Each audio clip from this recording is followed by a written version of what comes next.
Well, after I sweep my floor, I got something to work on. Yeah, I got the classic whine this morning.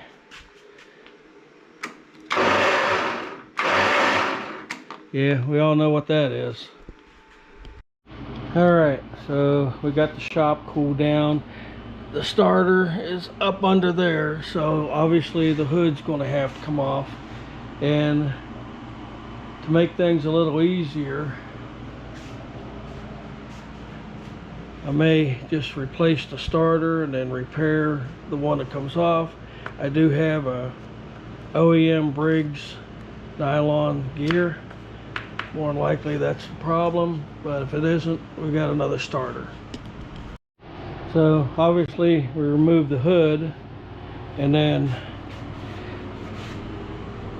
pulled this side cover. Now to take the whole thing off, you really need to remove this one too, but it's tabbed in right down here.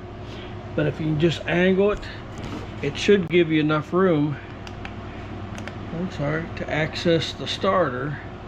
And yeah, there's our problem. It just looks like it popped off. I bet you the little clip popped off. And yep, I see it down in there. So yeah, that should be repairable, but I want to put a new gear on it anyhow, and we're just going to throw that other starter in here for now. So just to let you know, that last bolt, you have to go in a little bit this way and then turn the wrench a little bit this way.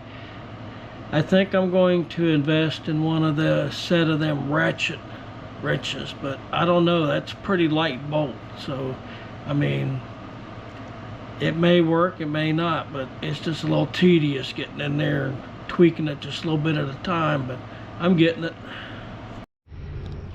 This is my neighbor's John Deere that caught on fire, and he finally got some parts in for it, but yeah, it was a little bit gummed up. He had that much, there's the fan blades, and that was what was up in the shroud. And because of all that junk, this is what was left of the fan blade. So that was definitely causing the overheating problem, but he got a new one. But the main issue, we believe, was the seal had went bad. And it's going to be behind this flywheel. And it was just building up gunk and stuff in here and tore the blades off the fan, and then it caused the fire that melted all the wiring.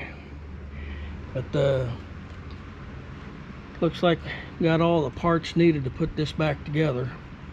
So yeah, y'all need to keep your shrouds clear, otherwise you end up with something like this. So yeah, this was all, this part right here was all that was left. So definitely wasn't cooling the engine. All right, about an hour later, I actually went over to the neighbor's to take a break, but I got it off. There's my culprit right there. Yeah, we're just gonna replace that gear. I wanna hit this stuff with some brake clean, a little bit in there, just roll it out of the shop, just spray it down with some brake clean and clean it up, see if I can repair the starter and get it back in there. So yeah, all right, a little bit of cleanup and I'll get back with you. So this one has a different setup than this one. This one just uses a little clip.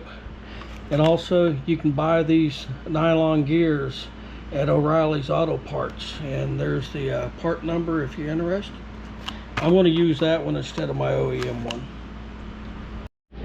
Well, I dug through my Craftsman parts, and yeah, I thought I might have one in here, but I'm not seeing one.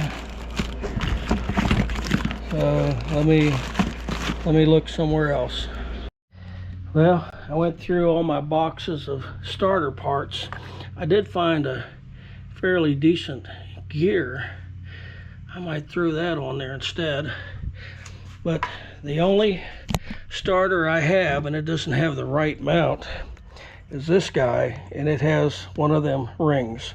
But I don't want to tear this one up. So I think what I'm going to try to do is see if I can find a lock washer that I can use to hold that on. So yeah, that's where we're going to go with that right now. If I can't do that, then I'm putting that other starter on.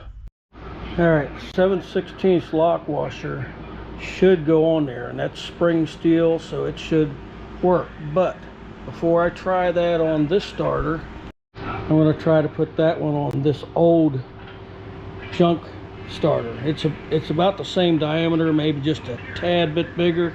I measured it a little bit. It's just, if I can get it on this one, it'll work on that one fine. All right, so it went on there. It's a little crooked. That's because it's spread out some. But I'm going to fiddle with it and see how hard it is to pop it off with some pliers. And if that feels like it's going to work, I'll probably try that. Either that or I'll throw that other starter on there. I don't think I can order those clips anymore. Well, I'm done fooling with it. We're going to throw this one in there. I think that's a better design anyhow. I tried getting them on here and they wouldn't go on, so I did the lock washer, and I think it actually worked. But while I was doing that, awful lot of play in the top, this piece here.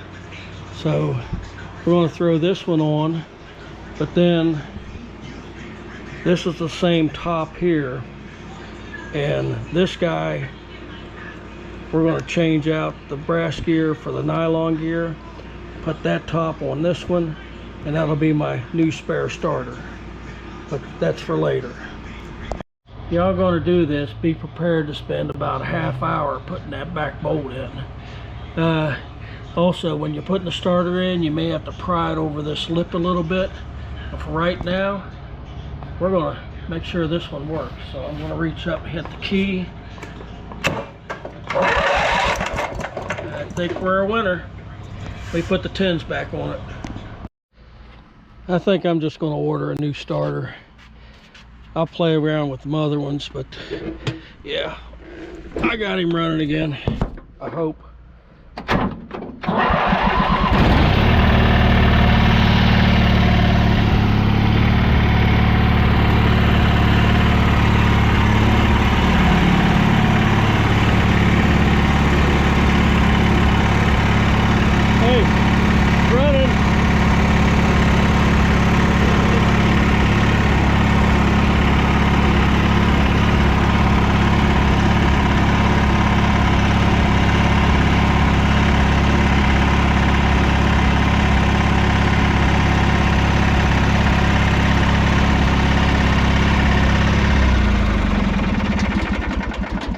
Thanks for watching, guys. I gotta put them away now. I got that far before I had to jump off. These seats are hot. Yeah, I'm stinging. So we're gonna let them all cool down for a little bit so I can put them away.